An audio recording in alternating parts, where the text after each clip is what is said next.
श्री कृष्ण के द्वारा बताई गई कुछ बातें। श्री कृष्ण ने कहा है, आप केवल निस्वार्थ भाव से अपने कर्म करें, क्योंकि जो मार्ग ईश्वर ने आपके लिए खोला है उसे कोई भी बंद नहीं कर सकता। इसलिए निरंतर चलते रहें। मनुष्य का जीवन उसके कर्मों पर निर्भर होता है। जैसे वह कर्म करता है, उसका जीवन उसी के अनुरूप बनता है। श्री कृष्ण का कहना है कि मनुष्य को हमेशा अपने मन में यह विचार लाना चाहिए कि ईश्वर के अलावा कोई और उसका इस संसार में सहारा नहीं है। अहंकार तब जन्म लेता है जब हम यह भूल जाते हैं कि जो प्रशंसा हमें मिल रही है वह हमारे गुणों की होती है, न कि हमारी। भगवान श्री कृष्ण का कहना है कि संसार का एकमात्र नियम है परिवर्तन। जो कल किसी और का था वह आज आपका है और कल किसी और का होगा। भविष्य की चिंता छोड़ दो।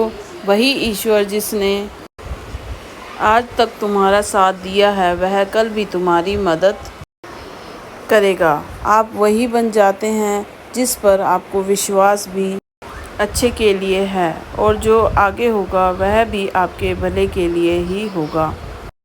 श्री कृष्ण कहते हैं कि मैं इस सृष्टि का निर्माण, पालन, संहार करता हूँ।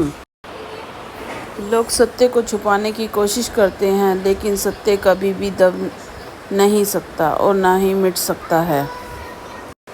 मौन सबसे अच्छा जवाब है जब सामने वाले व्यक्ति के लिए आपके शब्दों की कोई अहमियत ना हो। भगवान श्री कृष्ण कहते हैं कि जब इस संसार में अधर्म बढ़ेगा और धर्म कमज़ोर होगा, तब मैं अवतार लूँगा और धर्म की पुनर्स्थापना करूँगा।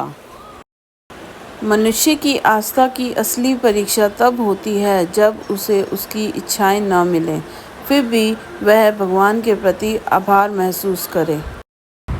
समय चाहे जैसा भी हो, मनुष्य को हमेशा अपने परिवार के साथ रहना चाहिए। परिवार के साथ सुख आए तो वह बांटता है और दुख आए तो वह बट जाता है। श्री कृष्ण कहते हैं कि आत्मा शाश्वत है, इसलिए मृत्यु से डरने का कोई कारण नहीं है।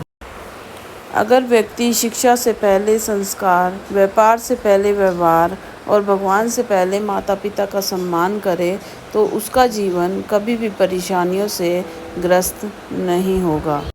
भगवान श्री कृष्ण कहते हैं कि इस संसार में कुछ भी समाप्त नहीं होता। हर अंत के बाद एक नई शुरुआत का इंतज़ार होता है।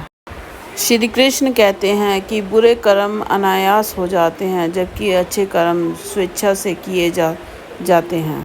जो कुछ भी आपके साथ घटित हुआ है वह अच्छे के लिए हुआ है। जो हो रहा है वह भी अच्छे के लिए है, और जो आगे होगा वह भी आपके भले के लिए होगा।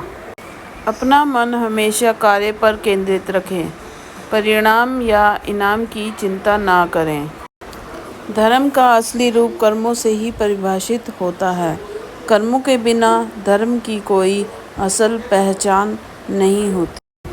श्री कृष्ण कहते हैं कि जो व्यक्ति अपने मन पर नियंत्रण नहीं रखता, उसका मन उसे नियंत्रित कर लेता है और यही उसका शत्रु बन जाता है।